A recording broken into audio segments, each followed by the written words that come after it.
We have a really interesting panel today. It's the point of view from the tribal perspective of the initiatives that are taking place regarding sports betting in the state of California. Certainly that's a hot topic. California is a major gaming mecca, if you will. A number of tribes throughout the state and a lot going on. So I'm going to try to not spend too much time on bios because you have them in your information. I'm going to do a very quick introduction of who we have on the session and then just dive right in. So sitting directly next to me is Chairman Mark Macarro from the Pechanga band of the Luiseno Indians.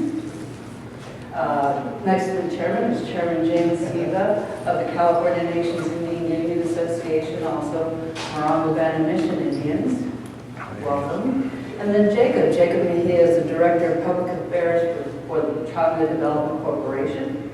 I thank you for being here. And on the far end, and trying to stay out of my line of fire, which won't help him, is Richard Schuetz. He's the CEO of Schuetz LLC. A lot of history in the gaming space, especially in California. So obviously we have a lot of talent up here.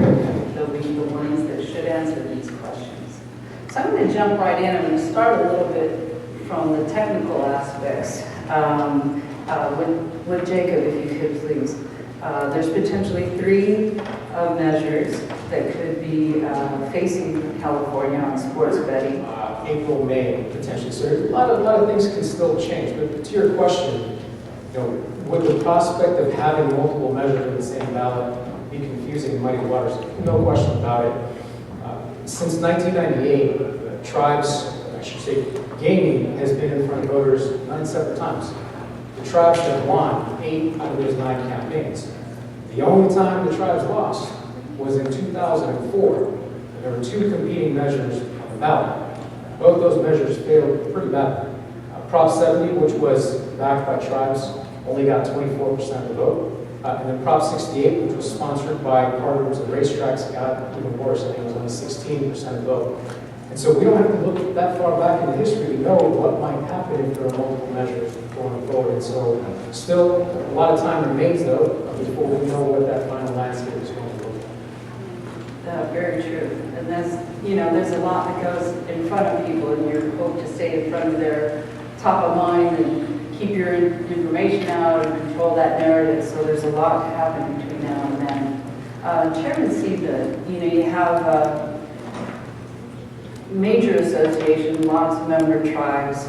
Do you perceive the measure that's launched by the operators, if it qualifies, with the premise of funding for homelessness and mental health being a competing or a complementing initiative? And also behind that, doesn't that matter on how that is put on the ballot in the state of California? Yeah, absolutely. And looking at the measure, and tribes have been doing a very close analysis of that measure and trying to come up with what we believe is actually in the initiative. Because the PR campaign launched by the operators have launched it as complementary to the already qualified tribal initiative that Jacob's pointed out. But doing the analysis, looking at it, there are certain aspects of that for tribes in California are just non-starters. And so looking at it and doing a deep dive, there are elements in there that make it not just a competing measure, but a countermeasure to what the tribes have proposed and what is included in our initiative. And frankly, what is most important for tribes in California, which is continuing to protect our sovereignty and our gaming exclusivity. And so looking at that, I think you have mixed messages happening out there. You have the PR campaign, but then you have the reality that's actually in that initiative language. Interesting. Chairman Macarro, obviously, we talk about there's 3 potential measures that could be before the voters. Another potential initiative is funded by the card rooms, and it seems to incorporate a vast number of stakeholders, including in those stakeholders would be leagues. Is it a concern that if they rally support because of their brand recognition, of who they are, that could be of concern to the tribes? Yeah, it's a concern. For starters, though, that measure was written for the benefit of the card rooms. So let's make that really clear. So our coalition of tribes are on the record as being strongly opposed to that measure. I think when you start to do the research, you start to go back in the record, you will see that the cartoons of California have been flouting their nose at the law for decades. They are considered bad actors. That measure is a non-starter for us. So they may have tried to dress it up using other elements such as you cited. I'm not even going to repeat that. But you know what? When you put lipstick on a pig, it's still a pig. And that's basically the reality here. So if you like swine, go ahead and support it. Now, Californians, we're just not going to support bad actors. And you know, it's always been an issue. The voters of California have a high degree of trust in tribal gaming and in tribes. We've researched this, we've tracked this for 2.5 decades. And that didn't happen by accident. And I think tribal leaders, you will see this, I'm sure, or you have seen this in your states, in your jurisdictions. When you got into gaming, you opened your gaming enterprise, you felt like you were under the gun to do things. You're going to have to do things cleaner and better and with more integrity than anyone else ever did. And we took that same attitude too, because even before we started, people were accusing us of, having not paying attention to the details, not being able to regulate, and all those things. So we're a generation past those in California, those kinds of arguments, and it's put us in a very good place in terms of integrity. And so voters trust tribes in California. Voters trust tribes with gaming in California. And to the extent they know what a cartoon is, they don't trust them. Totally understand. Let's talk a little bit more about the voter, Richard. That initiative, should it go forward, has, as I understand it, a 25% tax. I don't think the voter obviously knows what that means from a business standpoint. Wouldn't that be a showstopper from a business standpoint? I don't believe it would be a showstopper from a business standpoint. But in the state of Pennsylvania, they have a 36% tax rate. They also have a $10 million fee. Now, everybody in the planet that was involved in sports betting, that should never work. They were unquestionably all wrong. It does change the character of the industry. Gaming markets are imperfect markets, if you can't say economics. And they do create, and one of the main issues with imperfect markets is there's barriers to entry, and those barriers to entry are sometimes established by a whole bunch of different things. It could be, in this case, it could be only tribes can come to the parties, right? For the one in Michigan and the racetracks. Excuse me, but you create this surplus, and then there's a fight over that surplus. The operators want that surplus because they want to take that surplus above state on their next event. It's going to be in Florida or wherever they're going to be locking and loading next. The affiliates, they want a portion of that surplus, because they want to be paid a high reward for providing customers into that ecosystem, and on and on and on. The government likes a piece of that because they want to provide education and those types of social services. You'll notice Nevada brags oftentimes it has a 6.75% tax rate, the lowest in the nation for gaming products. You'll also notice that the state of Nevada has, if you rank the educational product of the 50 states, Nevada is always generally 50th, unless you include Washington, D.C., in which case it comes out 51st. So how do you spend that money? It is one of the battles that takes place, and this is something that's fundamentally different in the commercial model and the tribal model. In the tribal model, that money goes to the tribe and the surrounding community, the state, local, and whatnot. But to directly answer the question, there's a lot of suggestion that this will be a deal-killing stuff. This is a resilient industry, and you can impose a pretty high, in Pennsylvania, they have these ridiculously high tax rates. It will never work. Well, it's working. Well, but I would kind of argue that although in Pennsylvania it may be working and it's a ridiculously high tax rate, you also have to think about that not every tribe has the wherewithal, especially rural and smaller tribes, to be even able to participate at extremely high tax rates and, fees to even get started.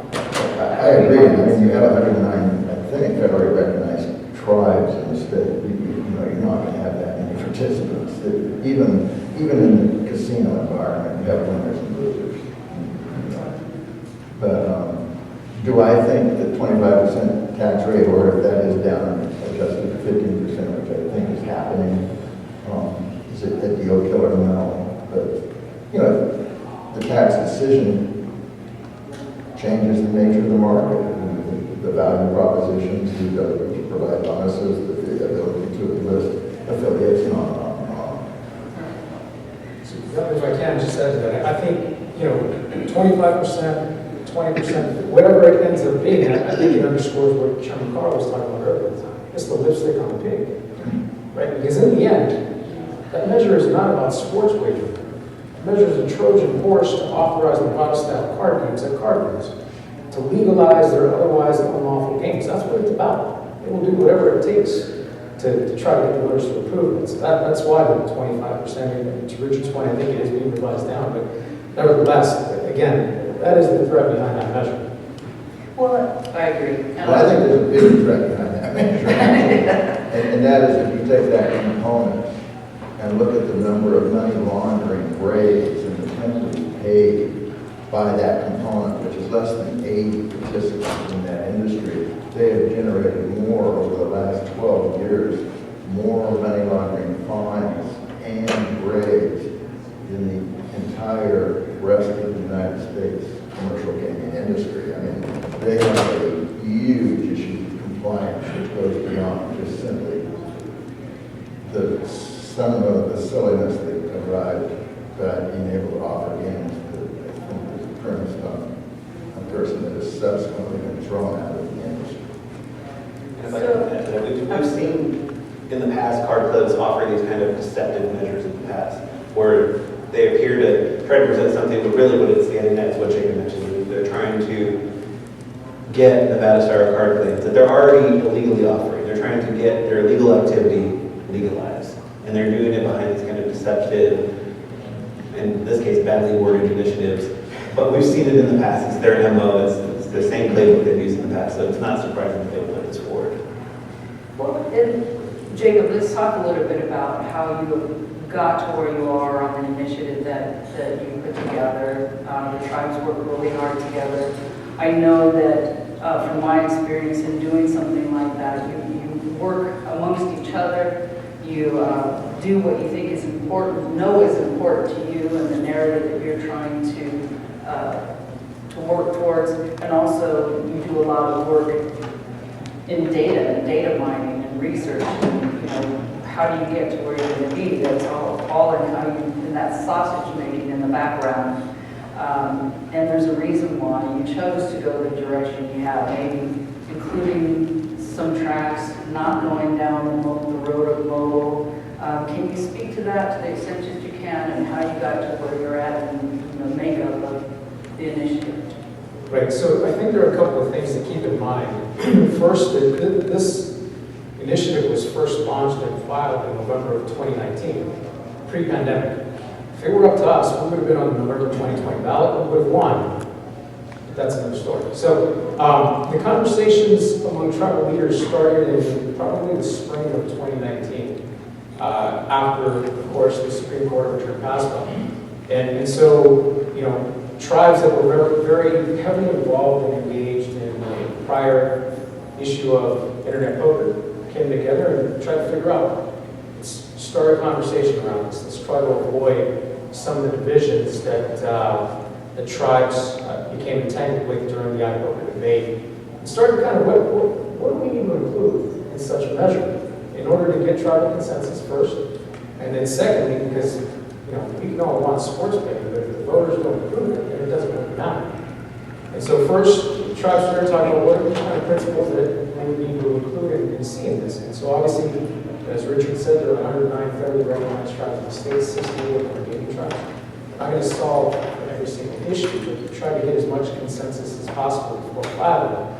And supplementing that work was a lot of opinion research. You know, as I said, tribes have been in front of the voters now 9 different times. They've won 8 out of those 9 times. There's a real deep bond and respect for the voters. And so the charge from leadership was, let's figure out what is consistent with the values of the voters. What is it that's winnable? What is it that's viable? That's how we ultimately arrived at the measure that we filed in November of 2019. Pre-pandemic, a lot of things have changed since then.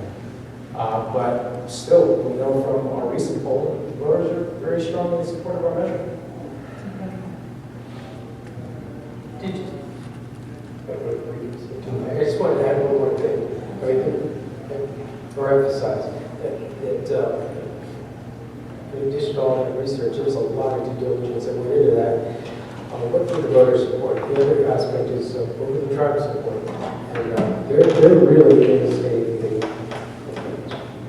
it's a critical mass, I think is the term I'm looking for, of tribes not even quite being comfortable with brick and mortar sports betting. There's still a lot of suspicion about it statewide, and what kind of doors it opens and what kind of threats it brings on. But to go the next step into mobile is still beyond viewed with suspicion. It's just something that's a bridge too far for many tribes in the state. So this is where I think what you're seeing with this initiative is where tribes are coalescing and are going to.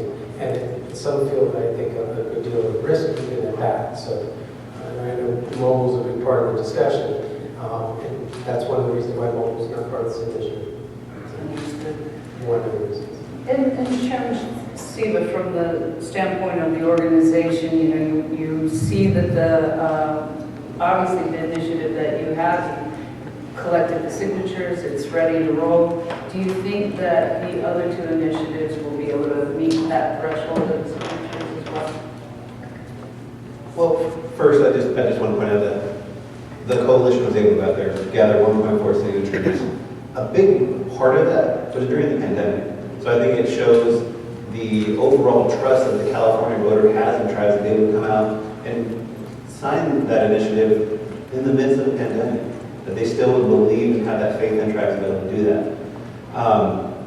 As far as your question about the other 2 initiatives potentially qualifying, we know that the operators have already put in, the number I've heard is $100 million, and I think they're willing to go higher than that.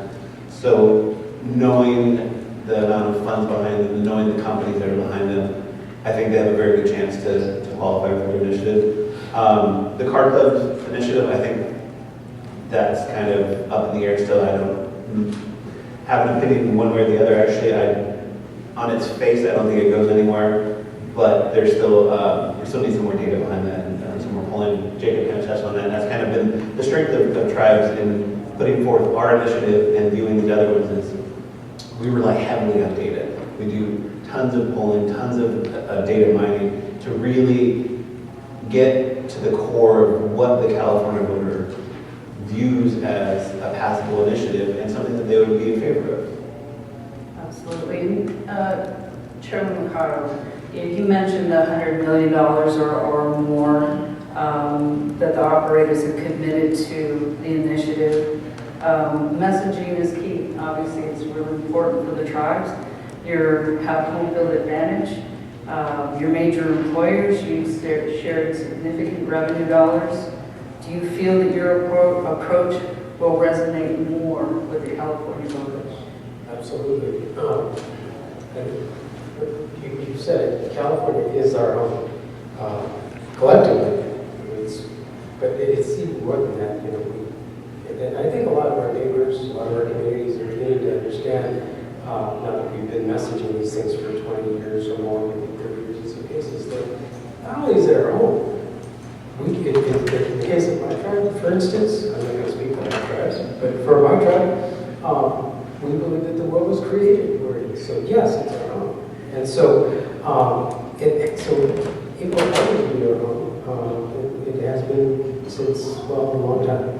So I think that when you take that together with what we've been able to do through Indian Gaming collectively, Indian Gaming in California is responsible for 145,000 jobs in the economy. That results in over $20 billion of economic impact in the state. So it's critical that the revenue that is generated from our activities is California revenue, and that it stay in California. We take that revenue, we've been rebuilding our communities for a generation in many cases. I say that since the mid-1990s, mid-late 1990s. And we've got still lots of work to do because we've got lots of challenges along the way, challenges to sacred sites, cultural resources, healthcare challenges, certainly we all share. And then along the way, we've done a good deal of charity work in our communities. And Californians, they know who we are, they trust us.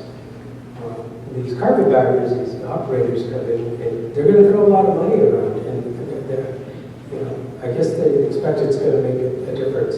I do cringe when I'm watching an NFL game and my team's not winning. No, I cringe when I see an operator ad on TV during an NFL game, and it's just a glimmer of what I think possibly we'll be seeing over the next, God, help us, 13 months of campaigns, I suppose. Because there's a long stretch to next November. But we're going to see a lot of that. So they're going to throw a lot of money, and they hope some of it sticks.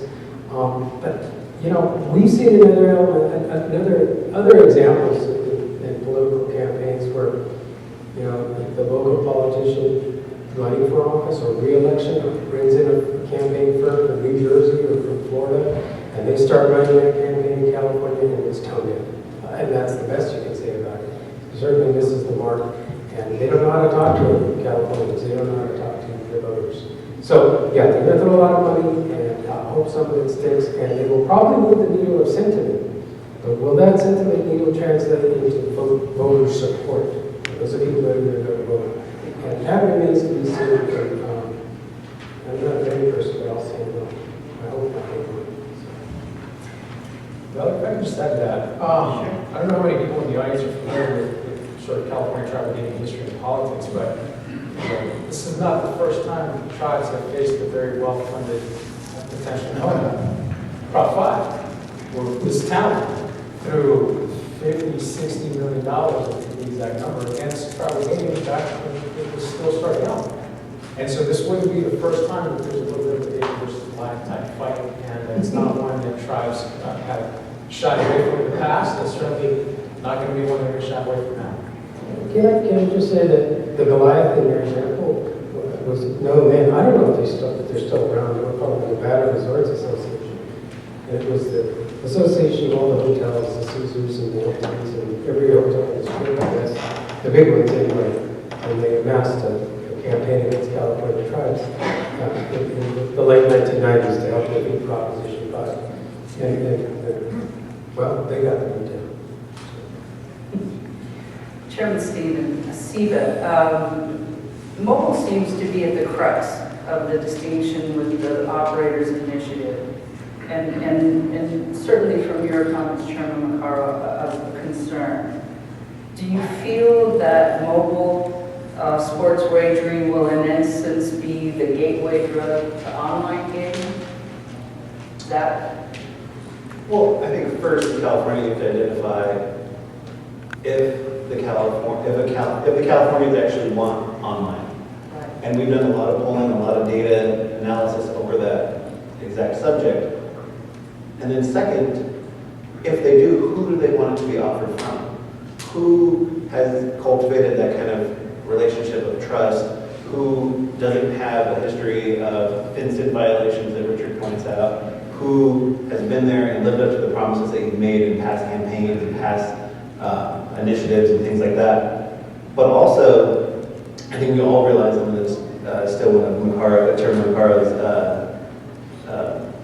metaphors he always uses, mobile sports betting for online gaming overall is going to be the camel's nose under the tent. It's going to be the first kind of get their foot in the door, because that's the ultimate goal here, is you get mobile sports betting, and then the next logical step will be online gaming overall. And I think tribes in California, at this point, are staunchly opposed to online gaming. Now, that conversation might change in a decade or so, who knows? But currently, right now, I believe that we would be firmly closed. Richard? Yeah, I started in the industry in 1972 in the cartridge era, and one of the experiences was I used to run this Stardust book in Athletic history. That was where the point spread was made. It was the largest book in the United States. I have some experience with this.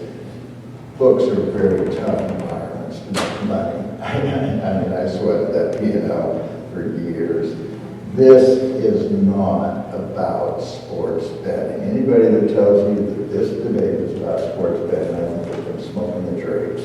I think what this is about is high gaming. And that's why a lot of these outside actors are here, and that's the game they want to play, and that's their vision. And we can talk about that may not be the best vision, but this is about iGaming. And I think anybody